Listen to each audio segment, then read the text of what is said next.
Well, good morning. I'm here today at Spark in New Zealand, in Auckland, with my old friend Stuart Little. We've been connected on LinkedIn for a long time, but this is the first time we've actually met face to face. And mate, I'm delighted to be here. I was with a group yesterday at the Sales Syndicate run by Mike Stokes and Miles Valentine at Indicator, and we had a large group, about 105 people there. We talked extensively about how innovative you Kiwis are. It seems that you're leading the way in lots of different areas. We talked about social selling a lot, we talked about buyer journey alignment, and I'm impressed. The Kiwis seem to be doing a great job of all of this stuff now, and I'm really keen to hear from you about what Spark is doing around agile organisational design, around the changing of the way you measure, manage and reward people. So tell us a little bit about that. Well, look, it's part of a wider journey for the whole business. The cool bit about it is that we've transitioned most of the business very recently, over the last 6 months or so. But our sales team has now kind of come on track with that, and that can only really benefit us enormously in respect of how we interact and how all of the different business units actually come together to achieve for our customers. So from that perspective, it's a great thing.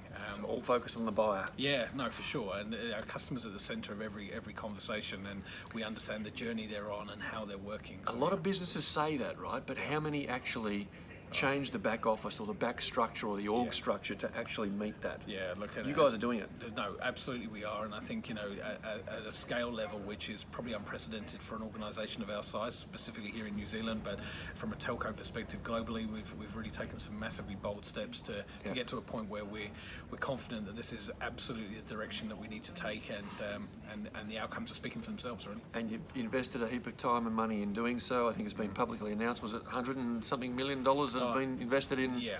It's been a big investment, but ultimately, as a larger organisation, we have to be aware of how we've grown over a period of time and what needed to change as a result of that. So yeah, it's been a big investment, but worthwhile. So employee engagement through the roof. Everyone's bought into the new way of working. You said something earlier this morning that really just resonated with me. You said we're competing against born agile. So the younger generations that are coming through, the emerging generations, the Gen Zs, the Gen Ys, they're born agile. They're born to work this way, aren't they? Exactly. And as our business has grown over time, and we're a very established organisation, we've needed to really adopt that new way of thinking. So it's not only that we're wanting to compete with those guys, but we're also wanting to bring the working practices that everybody now wants to operate under inside our business, which I think is only the right way. And so I imagine, tell me if I'm wrong, but your ability to attract talent now into an agile, modern environment. Yeah, I think that attracting talent is absolute. New Zealand's a finite pool in respect of that, and you're always looking for the best people. But ultimately, I think that we're wanting to build an environment which is which just where you hear every voice. Where you're wanting everybody to have their opinion fully noted, and that's really what this is about. So. I imagine also, on the back of this new org structure and this new environment that you're creating, and a very modern environment, that social media plays a big part. I know your role specifically is very focused in the digital space. Tell us about your role. What do you do? Yeah, so I'm part of the new business development team here. So we're now a kind of a flow to work resource across all of the squads that we've created inside the sales team. So, but I'm a big fan of obviously using social and the LinkedIn type environment to really establish yourself in that space and give customers a place where they can understand who you are before they meet you, and also give you a position where they can really understand what you're going to bring to them as a result. So they can choose to engage with you, and I think there's a great platform for that to really show your genuine capability and where your mind's at, some of the beliefs you've got and your values. So it's great. Love it. I keep saying to people, giving customers an understanding of who you are before they meet you. Your sales cycle goes like this.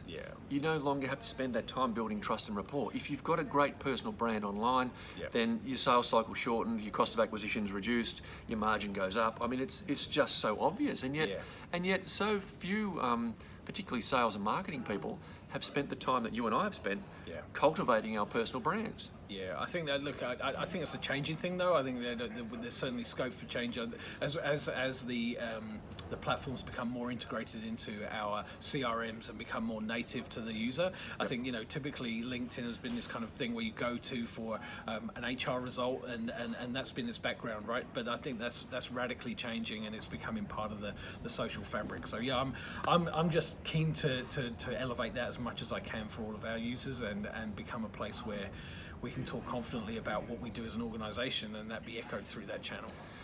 Well, I talk to a lot of different businesses around the world about different aspects of sales and marketing, and I've yet to see a business of this size, Spark Telecommunications New Zealand, that are actually doing this stuff. So kudos to you guys, well done, and keep up the great work, mate, and let's keep these sort of conversations going. Yeah, for sure. Look, I'm glad you're acknowledging the execution, because that really is the key. That's the thing which you can talk this story, but it's brave to walk it, and I think we've, like I say, taken those steps to make this happen at scale is testament to the leadership that we have inside the business, but also the people that work within the organisation to be ready and adopting that. So yeah, it's fantastic. Lots of people talk the talk, very few actually go and execute. So right. yeah, kudos to you guys, well done, and let's keep the conversation going. Cool.